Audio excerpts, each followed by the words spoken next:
नमस्कार, मैं डॉक्टर आशीष कुमार श्रीवास्तव हूँ, सीनियर कंसल्टेंट न्यूरोसर्जन। न्यूरोसर्जरी में काफ़ी बड़ा भाग जो है वो स्पाइन या रीढ़ की हड्डी के इलाज का होता है और इसका महत्व इसी बात से स्पष्ट हो जाता है कि हमारे शरीर में होने वाली बहुत सारी बीमारियां स्पाइन को प्रभावित करती हैं। विश्व में स्वास्थ्य के विषय में काम करने वाली संस्थाओं में WHO यानी कि वर्ल्ड हेल्थ ऑर्गेनाइजेशन सबसे बड़ी संस्था है।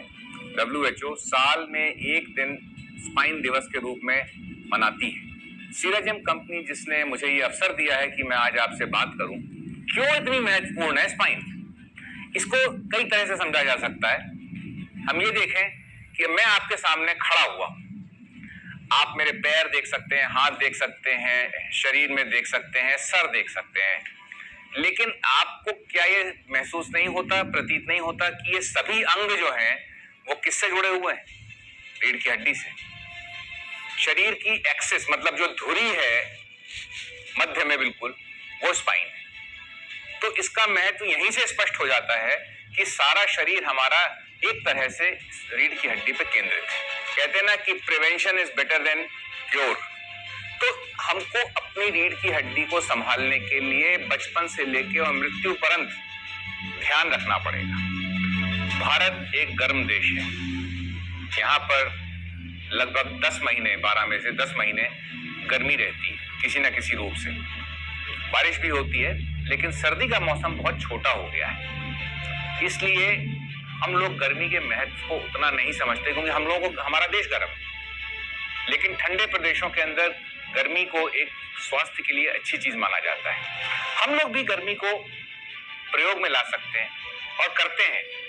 आप लोगों ने सब ने ये देखा होगा कि हमको जब चोट लगती है या कोई मांसपेशी में चोट लगती है या कोई हम गिर जाते हैं, तो उस हिस्से को गर्म रखना जो है उससे हमको एक अच्छा आभास होता है और ठीक भी जल्दी होते हैं। तो सर्दी से बचना चाहिए, क्योंकि उससे हमारे शरीर में जो ठीक होने की क्षमता है, जो रोग को हराने की क्षमता है, वो कम होती है। हमको अब अपने बाकी शरीर का ध्यान रखना चाहिए और गर्म रहना चाहिए, ताकि हमको और बीमारियां ना पकड़े।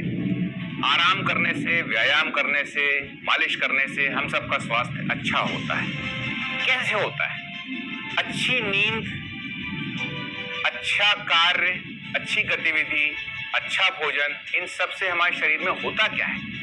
हमारे शरीर की प्रतिरोधक क्षमता, जिसको अंग्रेजी में इम्यूनिटी कहते हैं, वो बढ़ जाती है। तो हमने बातचीत शुरू करी थी स्पाइन दिवस की, या रीढ़ के स्वास्थ्य के विषय में बातचीत शुरू करी थी, जिसमें हमको विशिष्ट रूप से अपनी रीढ़ की हड्डी के विषय में सोचना चाहिए और उसको स्वस्थ रखने के लिए नियमित रूप से व्यायाम करना चाहिए, मालिश करना चाहिए, गतिविधि करना चाहिए और आराम भी करना चाहिए। आज का जो हमारा कार्यक्रम था या जो आज की बातचीत थी, वो विभिन्न विषयों के ऊपर छोटी छोटी बातचीत हमने करी है।